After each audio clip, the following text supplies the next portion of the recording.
Bonjour à toutes et à tous. Je voudrais parler aujourd'hui des femmes écrivains qui ont laissé pas mal de livres intéressants à la littérature française et qui avaient pourtant les origines russes. Je voudrais commencer par Irène Nemirovsky. Alors, Irène Nemirovsky.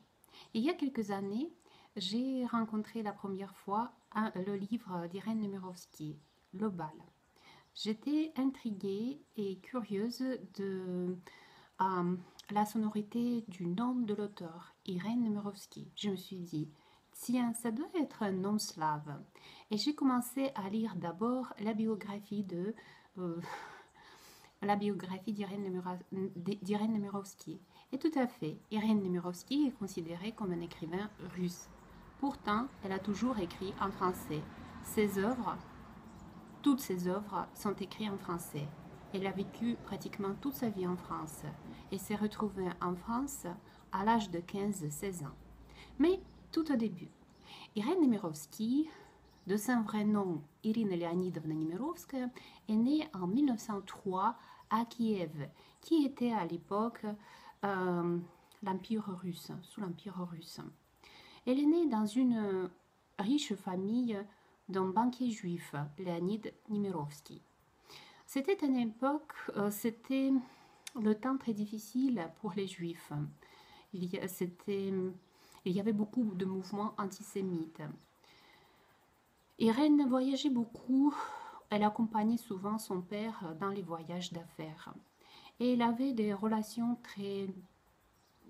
très distantes avec sa mère, Fanny Nemirovsky. Assez rapidement, sa famille s'installe à Saint-Pétersbourg. Irène a les deux gouvernantes, une gouvernante française et une gouvernante anglaise. Irène parle donc trois langues, le russe, le français et l'anglais. Elle parle le français avec sa maman, Fanny Nemirovsky. Euh, C'était pratiqué à l'époque. En famille, on parlait souvent le français. On parlait anglais quand il s'agissait des questions d'affaires. Et on parlait le russe avec les domestiques.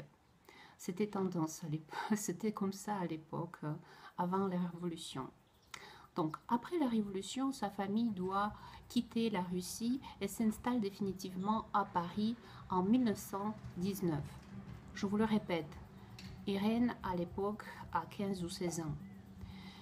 Elle a toujours eu la passion pour la littérature. Elle entre à l'université à Sorbonne, où elle étudie la littérature.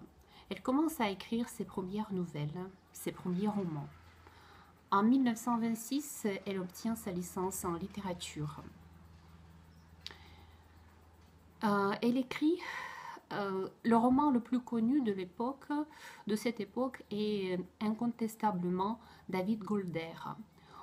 Dans ses romans, Irène Nemirovsky décrit et critique d'ailleurs le monde qui lui est très familier, le monde des banquiers juifs.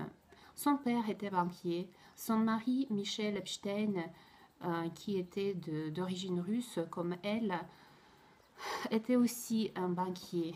Elle connaissait très bien ce monde où seul l'argent régnait, l'argent et les apparences. Irène Nemirovsky, quand on lit les œuvres d'Irène Nemirovsky, on peut lire entre les lignes sa nostalgie d'être russe, son étrangeté d'être juive. Elle critiquait, je vous le répète, ce monde qui était étrange pour elle, et également sa volonté extraordinaire d'être française. Irène Nemirovsky ainsi que son mari ont demandé à plusieurs reprises la naturalisation, mais le gouvernement français a refusé la nationalité française à Irène Nemirovsky. C'est pour cela, quand vous regardez Wikipédia, vous lisez Irène Nemirovsky, écrivain russe. C'est extraordinaire. Elle écrivait tous ses livres en français. Elle n'avait pas de nationalité française. Elle a pourtant même franchi le pas et elle est devenue catholique. Et malgré tout cela, elle n'a jamais obtenu la nationalité française. En 1942, la gendarmerie française a dénoncé Irène Nemirovsky.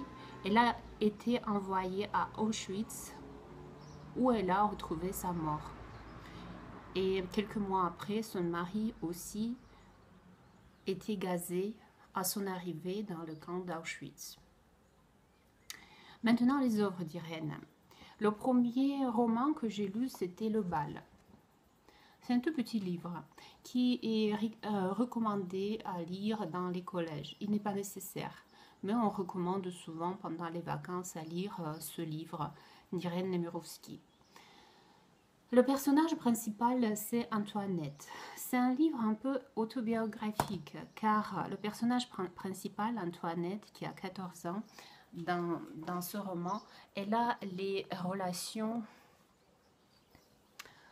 très difficiles avec sa maman, comme Irène et Fanny.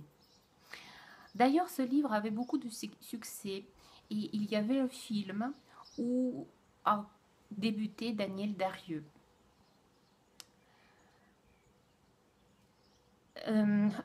Vous connaissez peut-être Irène Nemirovsky.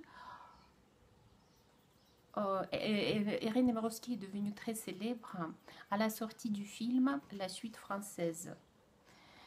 Irène Nemirovsky n'a jamais terminé ce roman. Il y avait que quelques essais que sa fille Denise a gardés dans sa valise. Et c'est pratiquement 60 ans après la mort d'Irène Nemirovsky qu'elle a publié ses essais. Et on a tourné le film La Suite française. J'ai vu le film. C'est un film excellent qui raconte l'amour impossible entre une jeune Française qui se retrouve dans la maison de sa belle-mère en France occupée, et un jour dans leur maison se retrouve un officier allemand, très beau, très cultivé.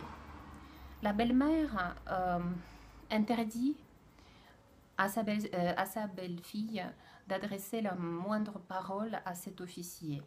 Et leurs relations amoureuses, on peut les voir à travers la musique qu'on rencontre dans ce film.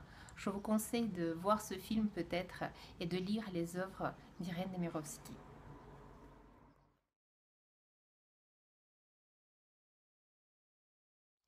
La deuxième femme écrivaine qui a des origines russes et dont je voulais vous parler, c'est Elsa Triolet.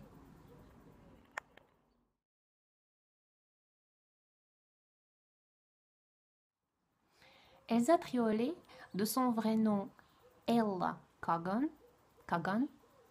elle est née à Moscou comme Irène Nemirovsky en 1896.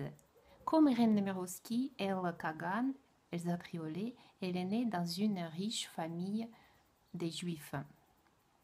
Quand on parle d'Elsa Triolet, il faut dire qu'elle a rencontré dans sa vie beaucoup de personnalités très célèbres. Son premier amour, c'était un poète très connu en URSS. C'est un poète, le plus grand poète soviétique, Vladimir Mayakovsky. C'était son premier amour. Elle l'a rencontré à l'âge de 16 ans. Elle l'a présenté à sa sœur, Lily Brick. Je pense que mes spectateurs russes connaissent bien Lily Brick, qui était la muse, qui est devenue la muse de Vladimir Mayakovsky, qui est tombé éperdument amoureux de Lily Brick. Le mari d'Elsa Triolet, c'était Louis Aragon. La première fois, j'ai lu le roman d'Elsa Triolet quand j'étais encore étudiante en Russie. Et ce roman, c'était le premier roman que j'ai lu en français. Ce roman s'appelait Rose à crédit. Un autre écrivain, une autre femme de lettres, qui a les origines russes, c'est Comtesse de Ségur, qui était elle aussi russe.